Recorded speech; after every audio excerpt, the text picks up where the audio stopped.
विकास की शादी को 6 महीने हो चुके थे, लेकिन विकास अभी तक अपनी पत्नी के प्यार के लिए तड़प रहा था। और उसकी वजह थी उसका साधारण नेचर, साधारण सी नौकरी, और वह बहुत ही सहनशक्ति वाला और कम गुस्सा करने वाला इंसान था। अपनी पत्नी सपना को भी उसने देखते ही पसंद कर लिया था। सपना देखने में बहुत खूबसूरत थी, पर सपना में बस एक ही कमी थी कि वह हमेशा अपने आप की तुलना दूसरों से करती थी। उसकी शादी ज़बरदस्ती कराई गई थी। पिता की बीमारी और माँ की तेज़ आवाज़ के सामने उसकी एक नहीं चली थी।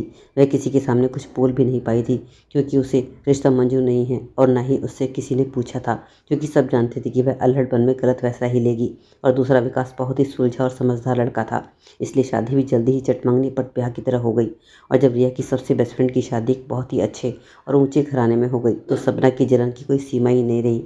अब तो उसका दम घुटने लगा था, इसलिए उसने अपना सारा गुस्सा, सारी जलन शादी की पहली ही रात अपने पति के विकास पर दिखा दी।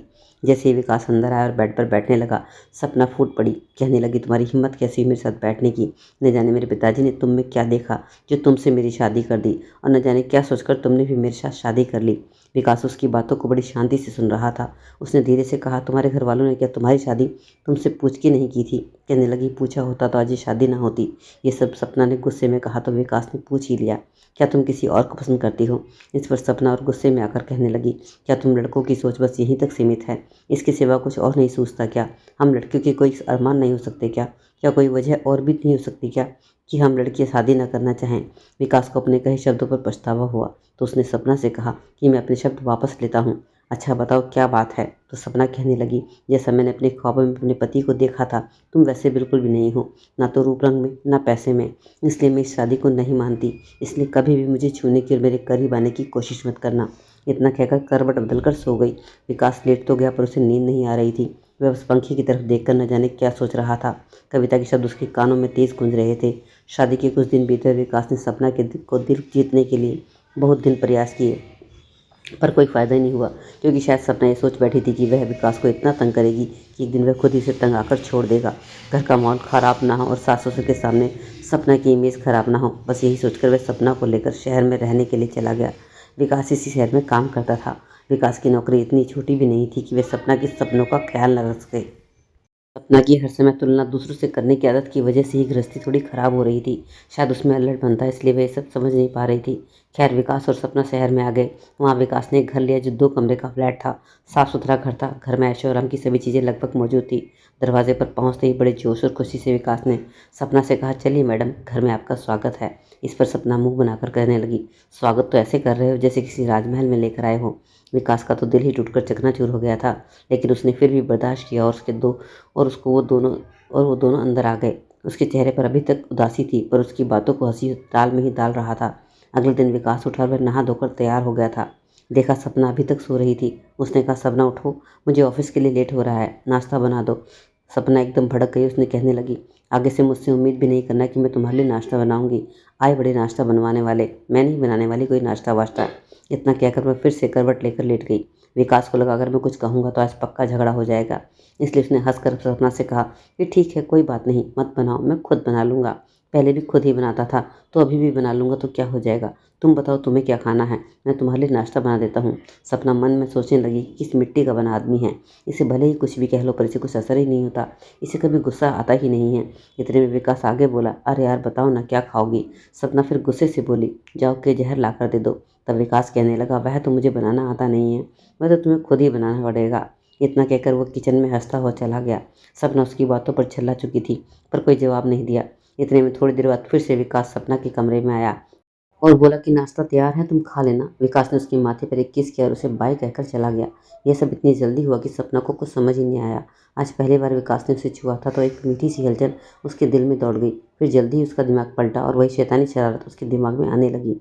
उठकर बाहर आई तो देखा टेबल पर नाश्ता लगा हुआ था और साथ में एक चिट्ठी भी थी। सपना चिट्ठी पढ़ने लगी। लिखा था, अब तो तुम उठ गई होगी ना, चलो नाश्ता कर लो, और हाँ, तुम्हारे तकिए के नीचे कुछ पैसे रखे हैं, ले जाना, और एक पास एक मॉल है, जाकर शॉपिंग कर लेना।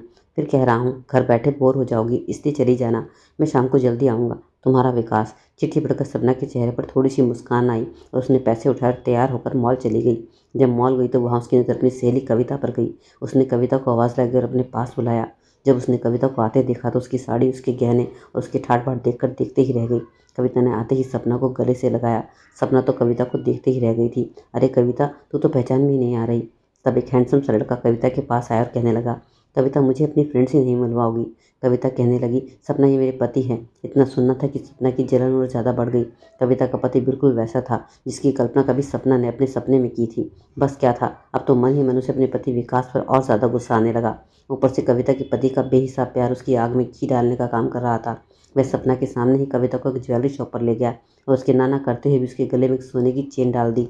यह देखकर सपना सोचने लगी, कविता कितनी लकी है और एक मैं हूँ। 15,000 दे दी और कह दिया कि जाओ शॉपिंग कर लो। इतना सोचते हुए दंदनाती हुए सपना घर वापस आ गई। दरवाजे को बड़े धक्के से खोला और उसके बाद सारा सामान बेड पर फेंक दिया और जाकर खिड़की पर खड़ी हो गई। दरवाज़ा खुला था तभी विकास घर पर आ गया। जब विकास ने उसे खिड़की के पास खड़े देखा तो वह खिड़की के पास गया और उसके बालों में पीछे से गजरा लगाने लगा। कविता पीछे मुड़ी और गजरा देखते ही गजरे को उठाकर कचरे के डिब्बे में फेंक दिया। कहने लगी, तुम यह तोहफा लाए हो मेरे लिए? इतना मामूली सा तोहफा, और मैं तुमसे कह भी क्यों रही हूँ? तुमसे उम्मीद भी क्या की जा सकती है? तुम्हारी औकात ही इतनी है। सपना के इन शब्दों ने विकास का दिल छलनी कर दिया था। विकास ने फिर भी कुछ नहीं कहा और उसके हाथों को अपने हाथों में लेकर कहा, क्या बात है सपना, तुम हमेशा मुझसे ऐसा व्यवहार क्यों करती हो? मैं तुमसे बहुत प्यार करता हूँ और हर चीज़ मैं तुम्हें ला कर दूंगा जो तुम चाहती हो। दिन रात मेहनत करूंगा, तुम्हारे सपने सारे पूरे करूंगा। बस अपने दिल में मुझे थोड़ी सी जगह दे दो। और इतना कहकर विकास ने कविता को अपने सीने से लगा लिया। सपना ने बड़ा ही जोरदार धक्का देते विकास को अलग कर दिया।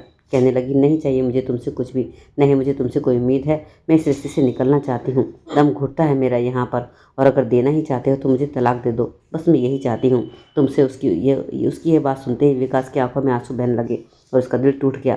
विकास ने कहा, ठीक है, अच्छा अगर तुम यही चाहती हो तो यही हो जाएगा, बस मुझे थोड़ा वक्त दो, मैं जल्दी ही तलाक के पेपर रेडी करवा लूँगा। यह कहकर विकास घर के काम से बाहर निकल गया और रिया बैठी बैठी रोने लगी। धीरे धीरे दिन बीतते गए। अब विकास सपना से बहुत कम ही बात किया करता था। जितना वह कहती बस उसी का जवाब देता। सपना ने भी कभी आगे बढ़कर उससे बात करने की कोशिश ही नहीं की। बस इतना ही करती थी कि सुबह जल्दी उठकर नाश्ता बना देती थी और विकास चुपचाप खाकर ऑफिस चला जाता था। अब डेली का यही रूटीन हो गया था। एक बार फिर से सपना बाहर घूमने के लिए मॉल में गई तो उसे वहाँ एक अजब नज़ारा देखने को मिला। कविता का पति रेस्टोरेंट में किसी दूसरी लड़की के साथ बैठकर हंसकर बातें कर रहा था। वह लड़की उससे बहुत करीब थी। यह देखकर सपना को विश्वास ही नहीं हुआ कि यह कविता का पति है। उसे समझ ही नहीं आया कि क्या करूं। उसके दिमाग में काम करना बंद कर दिया था, इसलिए वह तुरंत घर लौट आई। रात को विकास जब घर लौटा तो उसने देखा सपना कुछ परेशान सी और बेड पर लेटी करवटें बदल रही थी। विकास से रहा नहीं गया तो उसने पूछ ही लिया कि क्या बात है सपना, तुम कैसे परेशान हो? सपना ने कहा, नहीं ऐसी कोई बात नहीं है, मुझे कोई परेशानी नहीं है। और इतना कहकर फिर से करवट बदल ली। आज पहली बार था कि सपना ने विकास को सीधा जवाब दिया था। अगले दिन विकास के ऑफिस जाने के बाद सपना ने सोचा क्यों न मैं अपनी सहेली को फ़ोन करके उसके पति की सच्चाई बता दूं। लेकिन कविता का फ़ोन नहीं लगा तो उसने सोचा क्यों न मैं कविता के घर ही जाकर उससे बातें कर दूं। और इतना सोचकर वह उसके घर के लिए निकल पड़ी। जैसे उसके घर के दरवाजे के करीब पहुंची उसे अंदर से बहुत ही अजीब सी आवाज़ आने लगी, जैसे कोई लड़ रहा हो। उसने दरवाजे को नॉक नहीं किया, वहीं खड़ी रही होकर सुनने की कोशिश करने लगी और वही हुआ जो सपना सोच रही थी। कविता अपने पति पर चिल्ला रही थी कि तुम्हें शर्म नहीं आई इस तरह की हरकत करते हुए, दूसरी लड़की से रिश्ता बनाते हुए। इतना सुनते उसके पति ने उसके गाल पर एक जोरदार थप्पड़ जड़ दिया और कहने लगा, तो अपनी औकात में रह, समझी? तुझे कोई मतलब नहीं मैं क्या करता हूँ और क्या नहीं करता। अरे थी क्या तू शादी से पहले? शादी के बाद ही तेरी ये औकात बनी है। ये गहने, ये कपड़े, ये घर, मौज मस्ती कभी तूने अपने सपने में भी सोचे थे? तो इसलिए तुझे अगर इस घर में रहना है तो यहाँ सब बर्दाश्त करना पड़ेगा। ये सारी बातें सपना बाहर खड़ी गेट पर सुन रही थी। उसे ऐसा महसूस हो रहा था कि ये चांटा जैसे उसके गाल पर पड़ा हो, उसकी सोच पर पड़ा हो। इतने में थोड़ी देर में फिर से एक चांटे की आवाज़ आई और ये चांटा इस बार कविता ने अपने पति को मारा था और रोते हुए कह रही थी, ये रखो अपने सारे गहने, मुझे गहने, कपड़े, शान शौकत ये कुछ भी नहीं चाहिए। मुझे चाहिए तो पति का प्यार, पति के दिल में अपनी थोड़ी सी जगह। मुझे प्यार करने वाला पति चाहिए, दिखावा करने वाला पति नहीं चाहिए।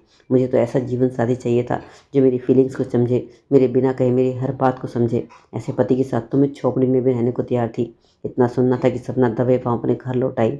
हज़ारों ख्याल उसके मन में घूम रहे थे और उसे अपनी गलती का एहसास भी हो रहा था। उसे इस महसूस हो गया था कि मैं विकास के साथ कितना गलत कर रही थी।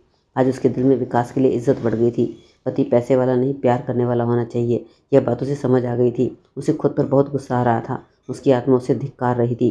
उसने सोच लिया था कि आज मैं विकास से अपने किए की माफ़ी मांग लूँगी और उसके बाद विकास उसे जो चाहे सजा देगा, मैं बिना कुछ कहे सह लूँगी। ये सब सोचते हुए अपने घर पहुंच गई। आज पहली बार उसे एक घर अपना लग रहा था। उसने घर को अच्छे से क्लीन किया, खाना बनाया और तैयार होकर विकास का इंतज़ार करने लगी। विकास आया तो आकर चुपचाप सोफे पर बैठ गया। उसके बाद सपना उसके लिए पानी लाई। उसके हाथ में पानी का गिलास देखते ही विकास एकदम से दंग रह गया। उसे हैरानी हुई, उसकी तरफ देखता ही रह गया। आज से पहले कभी भी सपना ने उसका इतना ख्याल नहीं रखा था। उसने उसके हाथों से पानी का गिलास लेते हुए कहा कि वैसे मेरे पास भी तुम्हारे लिए कुछ है। इतना सुनते ही सपना उसकी तरफ टकटकी लगाए देखने लगी। विकास ने अपने बैग में से तलाक के कागज़ निकाले और उसके हाथ पर रख दिए। कहने लगा, यह लो सपना, जो तुम चाहती थी मैंने कर दिया। मैंने अपनी तरफ से साइन कर दी है। अब तुम पर इन पर साइन कर लेना और कल रात तैयार रहना। मैं तुम्हें तुम्हारे घर छोड़ाऊंगा। हाँ, तुम्हें किसी और को बताने की कुछ ज़रूरत नहीं है। मैं सारा इल्ज़ाम अपने ऊपर लूँगा। इतना कहकर वह उठा और अपने कमरे में जाकर लेट गया। रिया उन कागज़ात को देखते हुए सोफ़े पर थक से बैठ गई। जब उसने कागज़ात पर विकास के साइन देखे तो उसे बहुत बड़ा धक्का लगा। उसे ऐसा महसूस लग रहा था जैसे आसमान गिर जाए, धरती फट जाए और उसमें वह समा जाए। उसे अपने आप से नफ़रत होने लगी थी। अगले दिन जब वह सोकर उठी तो विकास अपने ऑफ़िस जा चुका था। जब बाहर आई तो टेबल पर नाश्ता लगा हुआ था और साथ ही चिट्ठी लिखी थी। लिखा था, आज मुझे ऑफ़िस में बहुत काम था इसलिए मैं जल्दी निकल गया हूँ। शाम को तुम तैयार रहना। मैं ऑफ़िस से आऊँगा तो तुम्हें छोड़ दूँगा। ये पढ़ते हुए ही सपना की आंखों में न जाने कितने आंसू थे जो एकदम से बाहर निकले और वह अपने आप ही खुद से खुद कहने लगी, कम से कम एक बार माफ़ी मांगने का मौका तो दे देते। इतना क्या कह वह वहीं बैठी रही और पूरा दिन रोती रही। उसने खाना भी नहीं खाया और ना ही खाना बनाया। रात होते ही विकास थके हुए पैरों से घर लौटा और आकर बैठ गया। उसकी भी आंखों में आंसू थे। शायद वह भी रोया था। जब उसे कविता नहीं दिखी तो बढ़कर कमरे में देखा। कविता बैठकर रो रही थी। उसकी आंखें लाल थी। विकास ने उसकी तरफ बिना देखे ही कहा, तुम्हारा सामान तैयार है ना? निकलना है, कहीं कुछ रह ना जाए। इतना कहकर वह कमरे से बाहर निकलकर बाहर ड्राइंग रूम में जाने लगा। लेकिन तभी कविता ने उसे पीछे से पकड़ लिया। विकास पलटा तो देखा सपना का चेहरा आंसू से भरा था। उसको ऐसे विकास के दिल में टीस सी उठी। उसने कहा, क्या बात है, कुछ चाहिए क्या तुम्हें? अब सपना की सब्र का बांध टूट चुका था। वह रोते रोते विकास के सीने से लग गई और बोली, विकास मुझे माफ़ कर दो, मुझे अपने से दूर मत करो। मुझे समझ आ चुका है कि पति पत्नी के रिश्ते में पैसे से ज़्यादा प्यार ज़रूरी है। प्लीज़ मुझे एक मौका दो, मुझे तलाक नहीं चाहिए। जिस प्यार का इंतजार विकास इतने दिनों से कर रहा था आज भी उसे महसूस हो रहा था। उसकी भी आंखों में आंसू बहने निकले और उसने कसकर सपना को सीने से लगा लिया और रोते हुए कहा कि फिर से यहाँ से जाने की बात तो नहीं कहोगी ना, वरना मैं इस बार तो मर ही जाऊँगा। कविता ने अपना हाथ उसके मुँह पर रखा और कहा, खबरदार जो आज के बाद तुमने इस तरह की बात की, कभी भी मरने की बात मत कहना। विकास थोड़ा सा मुस्कुराया और उसकी तरफ प्यार भरी आंखों से देखने लगा। आज सही मायने में विकास के प्यार, त्याग और सब्र की जीत हुई थी। दोस्तों, दुनिया पैसों के पीछे भागती है। जीने के लिए पैसों की ज़रूरत है, लेकिन प्यार से ज़्यादा पैसों की ज़रूरत नहीं है। पैसा ही सब कुछ नहीं होता है, प्यार भी बहुत ज़रूरी है, मान सम्मान भी बहुत ज़रूरी है। तो दोस्तों, यह थी आज की एक बहुत ही प्यार भरी कहानी और इमोशन से भरी कहानी। इस कहानी ने ज़रा भी तुम्हारे दिल को छुआ हो तो प्लीज़ कहानी को लाइक कर दीजिए और चैनल को सब्सक्राइब कर लीजिए।